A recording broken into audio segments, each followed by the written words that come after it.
What's up guys, and welcome back to another video covering Pokémon and Mega Ruby Alpha Sapphire. Now, in this video I'm going to be talking about Mega Stones and sort of Keystones and also Infinity Energy.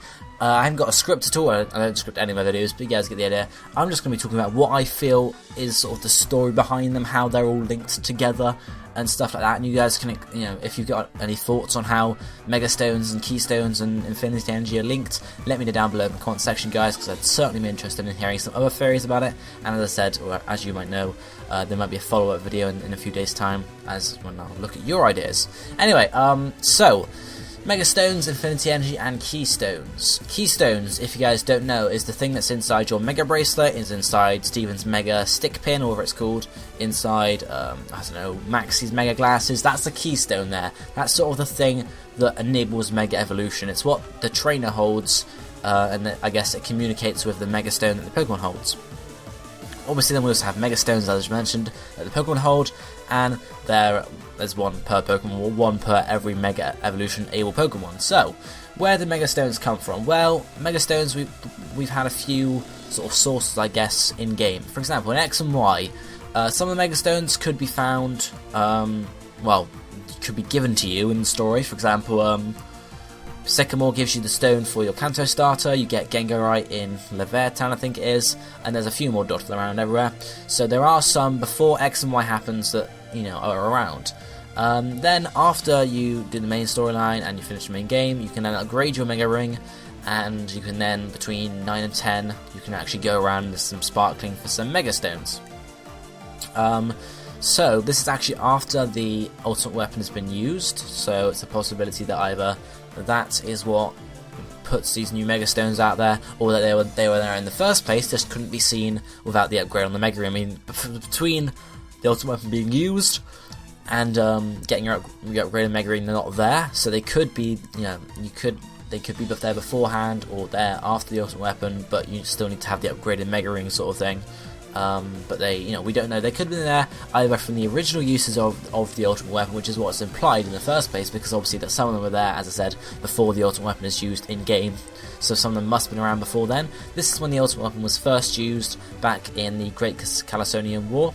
It was used in some of the excess Infinity Energy we can assume was sort of, put out into the atmosphere or put out into the environment, and some of it was manifested in stones or something along those lines, and that's where the Mega Stones came from there. A similar thing could have happened when the ultimate weapon was used in X and Y, or the Mega Stones we find in the after game may have just been there in the first place, we just couldn't see them, we don't know. We also get Mega Stones from events. For example, we had the Torchic event with the Torchicite, not Torchicite, what the hell am I saying, the Blazikenite, and also the Beldum event with the Metagrossite. These are events, so they're sort of not canon, so we can just assume it's sort of a similar method, so that they were found in Kalos or whatever. I don't know guys. And then in Hoenn, you can find a few Mega Stones in the main game, sort of whenever, and then you can find majority of them after you've had the Primal Ground and the Primal Kyogre event. Now, when that event happens, once you capture Primal Ground or Primal Kyogre, there's actually sort of a green beam that shoots up from Sutopolis, and if you're playing a Mega Ruby, it'll be a sun. If you're playing Alpha Sapphire, I'm assuming it's a huge rain cloud.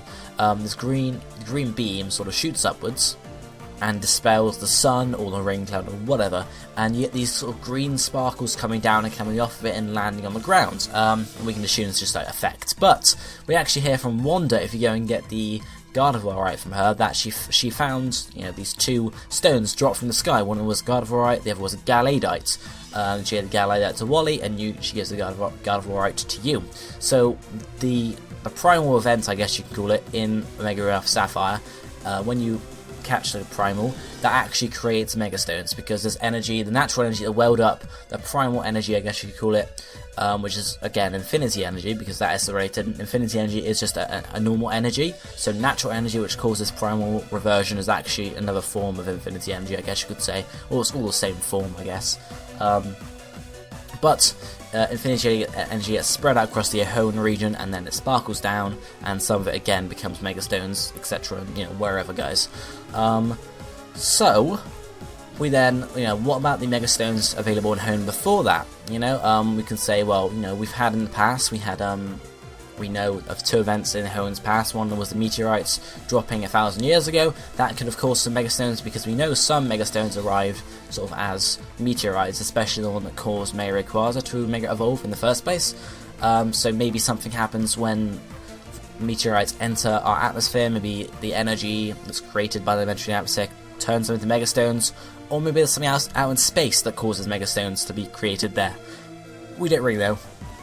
But some are dropping meteorites, and even before that, there was the other sort of when Groudon and Kyogre first battle, first were in their primal forms. That could have also created some megastones back then. So basically, megastones in Kalos were caused by the ultimate weapon, megastones in Hoenn were caused by primal reversion. So if we're looking at any further games in the Mega Universe that involve Mega Evolutions, at least if you want them available in the region, you're going to have to introduce another plot point after that, because the ultimate weapon can't really have put Megastones all the way over in Kanto, for example, or Sinnoh. It's far too far away.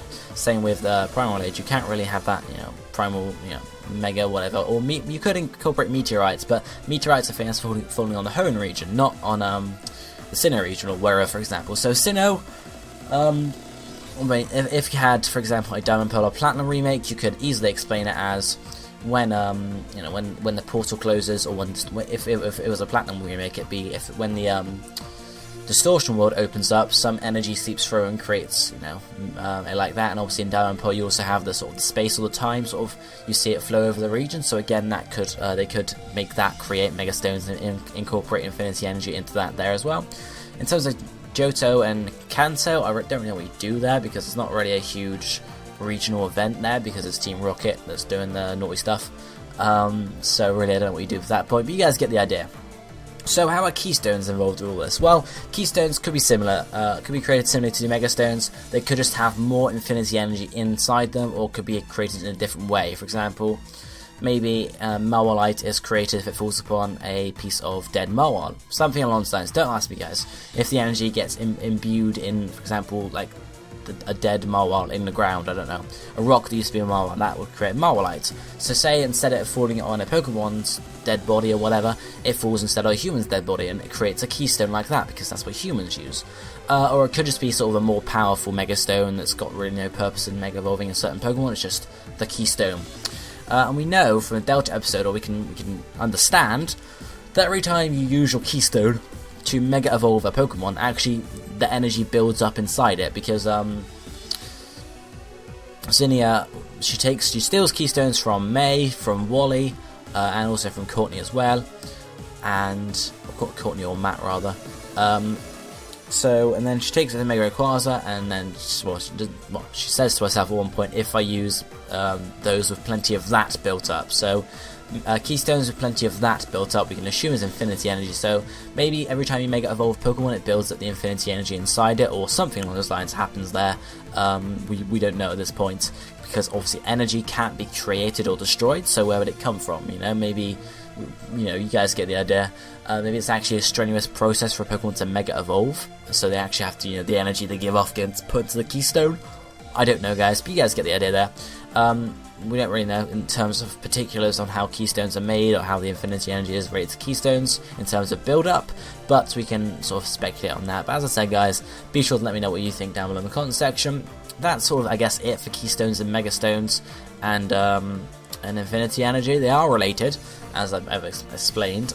We just don't know exactly, particularly how. There's no particular reasons. We could see in the future, maybe in Kanto, they're producing Megastones. They find a way to, I guess, harness Infinity Energy and use it to create Megastones of their own, which is a very big possibility. We don't know, guys. So in terms of that, we might hear some better explanations of how Megastones and Keystones are made, if that ever becomes, looking at a futuristic version, maybe 10 years on from Hoenn, maybe, who knows. But you guys get the idea there. We might see some more specifics in future, but I think they're just going to keep it general though. And then, as I said, Sinnoh is very easy to create, a global sort of thing. In terms of Unova, Kanto, and Johto, there's not really any big area-like thing. Obviously, in Hoenn, you've got the drought or the rain going up. In Kalos, you have the ultimate weapon, but you don't really have anything big apart from Sinnoh in the other regions. So who knows, guys? Let me know your thoughts down below, any speculations you have on any of the ideas or thoughts I've touched on in this video. But this is going to be it for me for today. I hope you enjoyed the video. Drop a like if you did and leave your thoughts as I said. But for now, I'll be seeing you next time. Thank you for watching. Goodbye, my friends.